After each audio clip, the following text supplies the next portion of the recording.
Chandannagar duplex পটি। তো চল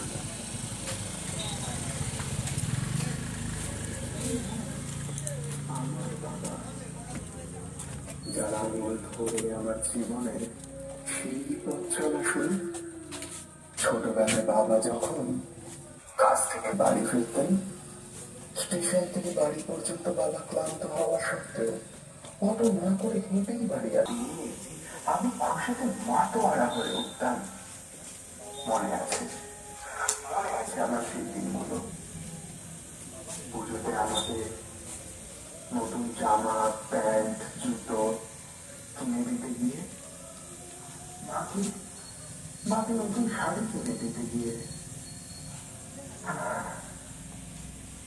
কিন্তু যদি ঘুরতে বের হতাম, সবাই নতুন জামা কাপড় পরলেও তোমার পরনে থাকতো সেই পুরনো জামা আর